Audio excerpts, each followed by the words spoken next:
I've been using the Nothing Phone 3a Pro for about 2 months now, and I actually kind of forgot I have a new phone. But weirdly enough, that's actually a compliment.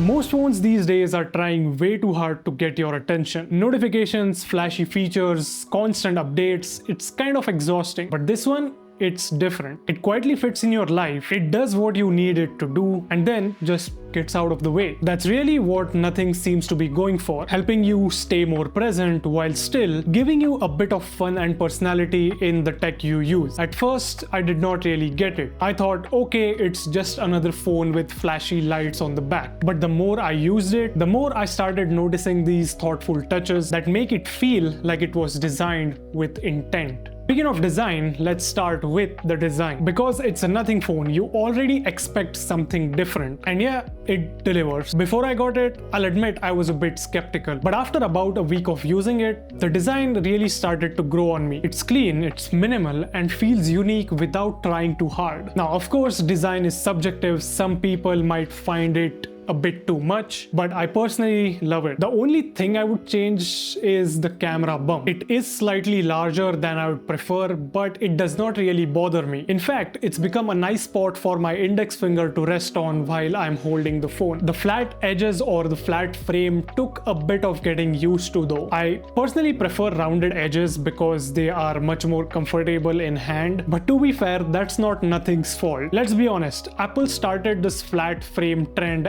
and everyone's just following. For the price, it definitely looks and feels premium. You have got glass on the back and it has got a nice weight to it. It just doesn't feel super dense. Probably because of the material of the frame. It has a bit of a slightly hollow feel to it. Feels sometimes like a toy. That said, I've been using my phone without a case since day one, and so far no major wear or scratches. So maybe it's much more sturdier than it feels. Only time will tell. Now about the glyphs, I'll be completely honest here. I tried using them, but I failed miserably. The idea is great. You place your phone face down, it goes silent, and only your essential notifications light up. It's perfect if you're on a vacation or want some peace and quiet. But in everyday life, it just did not fit my workflow. See, most of my work-related communication happens on apps like WhatsApp, Instagram, and other apps like Slack. And I cannot afford to miss notifications from these apps. So when everything becomes essential, the whole purpose disappears. There are other cool Glyph features too, like the visual Glyph timer or the progress bar for food delivery apps or Uber, but they've been a bit buggy. Sometimes the progress bar would still stay on even after the ride was over or the delivery was complete. So yeah, the Glyph interface is a fantastic idea, but it still feels a bit unfinished. I love the creativity behind this idea, and I hope Nothing keeps refining this whole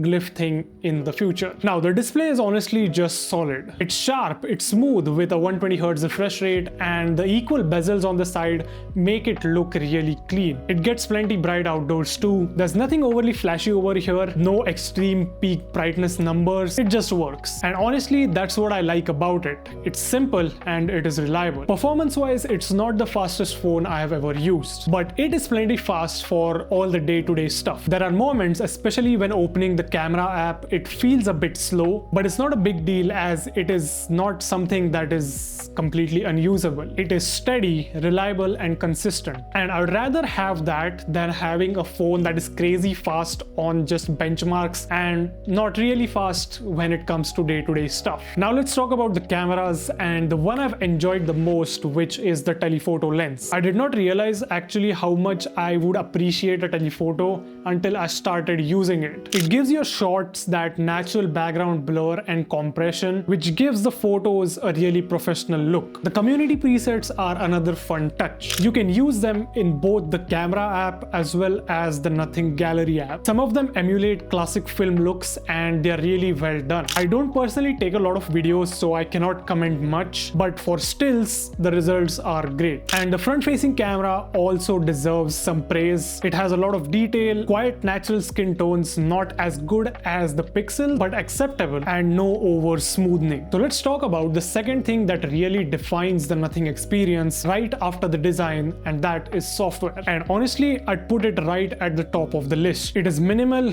clean, and distraction-free. The animations are fluid, everything feels very cohesive, and there is a clean design identity throughout the interface. If you have got other Nothing or CMF devices, it will connect to them seamlessly. It's starting to feel like a real ecosystem, not just a bunch of products. Small details really shine here, like the calendar widget that you manually flip every day. It is such a tiny thing, but it makes you actually notice the date instead of just ignoring it. And the smart app drawer that auto-organizes your apps according to different categories, super handy. But my absolute favorite feature when it comes to the software is the essential space. Think of it like a smart digital journal that will help you to actually remember the small little things that you might forget. Here's how it works. If you see something you want to save, like an event or a post, just press and hold the essentials key. It takes a screenshot and then you can quickly add a note about it. Now you can manually type in this note or just press and hold to add a voice note. Then this screenshot goes into your essential space, where the AI reads both your note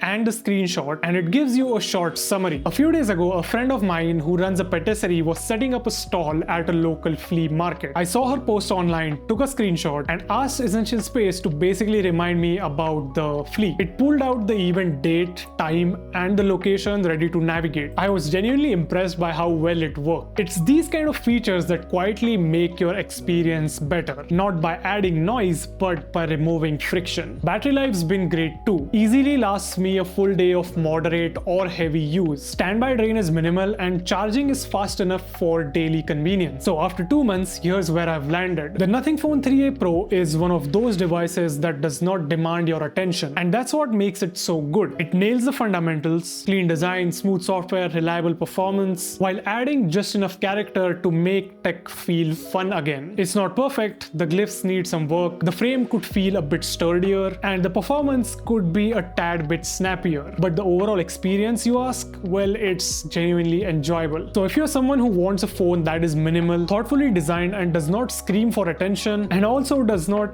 cost a whole lot of money, the Nothing Phone 3a Pro might just be the one. So that was my 2-month review, you can say, of the Nothing Phone 3a Pro. I hope you liked it, and I guess I'll see you guys in the next one.